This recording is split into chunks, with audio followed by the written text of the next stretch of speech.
This week on Paintball Weekly, Tom Cole talks Olympics, fantasy paintball could see a return, and Tampa Bay is back on top. Let's get into it. Game on.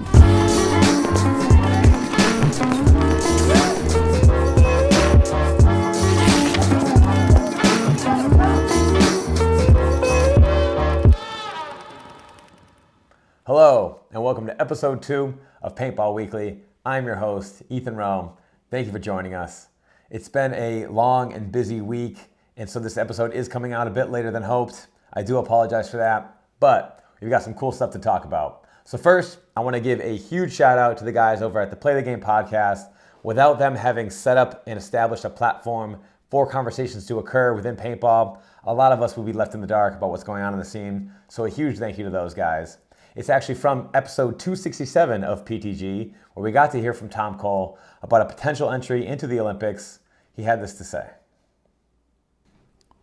We know we're not going to be in the American Olympics, and then the next Olympics is Australia.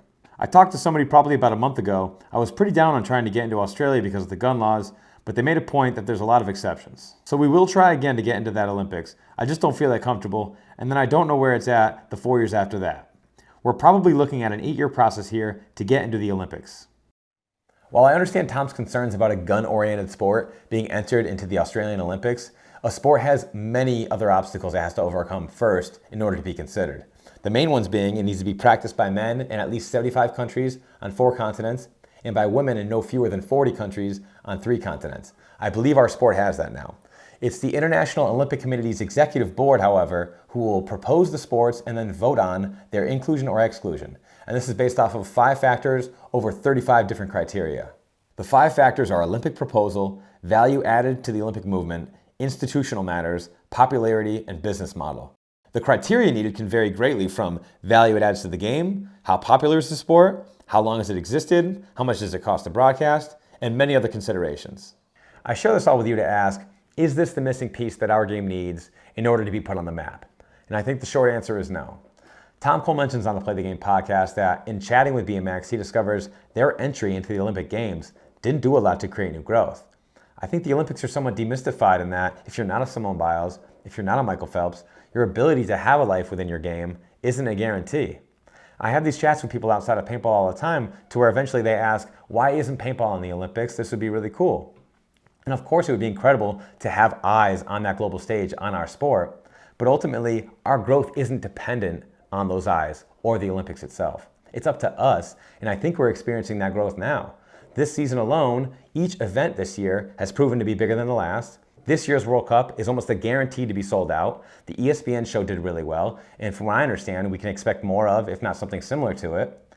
I believe that a lot of us have tethered ourselves to the idea that entering the Olympics is going to change everything for us. I no longer believe that to be the case.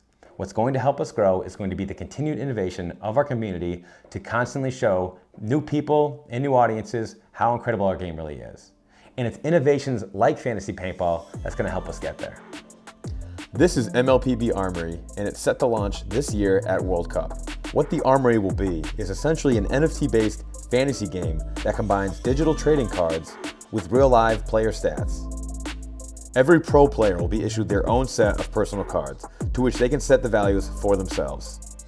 If you own these cards, you can use them to draft a fantasy team, to build points on a leaderboard, to eventually win some real prizes. Now, you aren't forced to buy the cards from the players themselves. If you'd like, you can use the Armory to buy packs of 3 at a random draw, just like you would regular trading cards. As it stands, players will be able to build points based off of their win-loss percentage. I would imagine that as companies like Paintball Stats continue to grow and develop new statistics, so will the point systems of the fantasy paintball. If you decide to explore their website, you'll eventually come across field layouts for sale. Stay tuned for more information on that. There's a lot of information to discuss, so we definitely recommend checking out the episode for yourself. But what's really cool about this is the NFT blockchain aspect of it. You're not forced to use these cards to play fantasy. You can keep them as collectibles, and the market will decide the values based off of players' ability on the field, personalities, whatever it may be. Should you decide to sell a card, each time a card is sold over time, you will get a percentage of that sale, all trackable by the blockchain. Whether you're a collector or a gamer, this adds huge potential value to our sport, especially when considering what it's done for the other mainstream sports. We love this contribution to the game, and we'd like to personally thank the team at MLPB and Go Sports for providing us with footage so that we can contribute our very first Top 10 Plays Countdown. Starting the list off with number 10. The Brooklyn Bears versus Houston Heat. Hugo Varega is going to launch to bunker out Chad Bouget. He does a nice job to stay alive. Tyler Harmon on the other side of the field. He's going to recognize. Making his way over to the snake side, Hugo's going to pick him up and eat him up as well. Eyes down the field, he's going to find a third body for a nice 3-pack. At 9, Dynasty down by 1 to Paintball Fit. Arturo and the Snake going to poke his head up for a first kill across the field. With great timing, he's going to slide inside for a second kill. The Dorito Can sees bodies coming off. He's going to work his way all the way across the Snake corner. Arturo's going to pick him up as he slides in for a 3-pack and a tie game. Number 8, Ironman down by 2 to Red Legion. We'll see Zach Geiger through the middle. He's going to chop up Krill, moving to the center brick.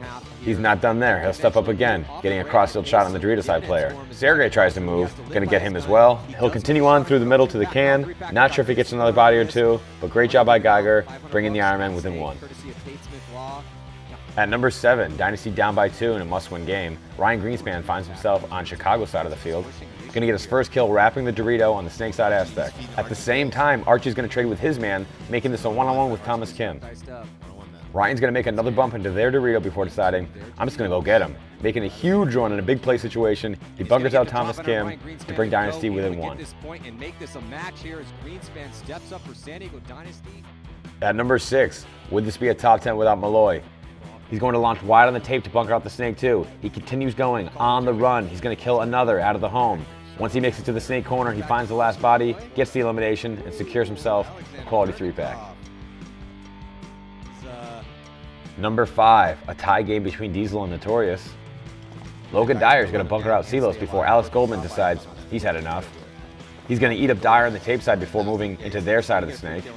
He'll get a free kill in the middle, but doesn't notice the D-side player. Doesn't really matter. He's going to run down the field, locate the last body, getting himself a nice 3-pack, and bringing Diesel to a 1-point lead. Coming in at number 4, Dynasty down by 1 against PB Fit. Marcelo Margot in a 1-on-2 situation puts on a clinic. He takes a step to the inside Dorito, getting a long cross-field shot against Colt Lucal for his first kill. Then, after a short exchange, retreats back into the Dorito corner, lines up Chavez, and gets his second kill to steal the point and bring Dynasty to a tie game. Marcelo Margot's going to win the 1-on-2. Unbelievable. One of the GOATs, man. Number 3, Aftershock and Dynasty in a 3-on-3 situation. LJ makes a beautiful move down the sideline to eliminate Arturo. He's going to stay alive. He'll launch again to bunker out Marcelo in the corner as he continues onto the box, taking a quick pause to get another kill and secure the point for his team.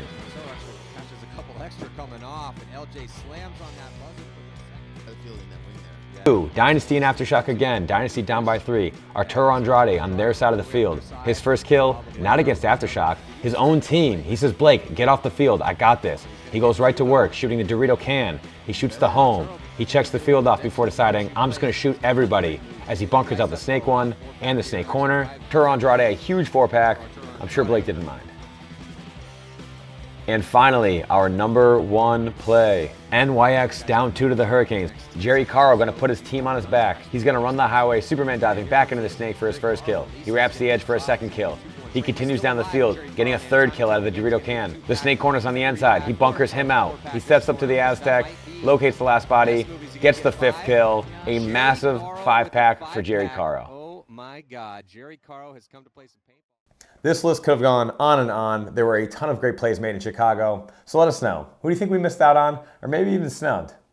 There were a lot of great performances by teams as well. Uprising definitely came to play. Paintball Fit took down Dynasty and Infamous on their way to their first ever Sunday. But none were better than tournament champions, Tampa Bay Damage. Keep Damage into the Snake, going down to the 50. In a 5-2 victory over X Factor, Damage went perfect throughout the tournament, not losing a single game. Damage has a squad that could get hot at any moment. They were absolutely due for a win this season. Keith Brown was an absolute monster throughout this entire event.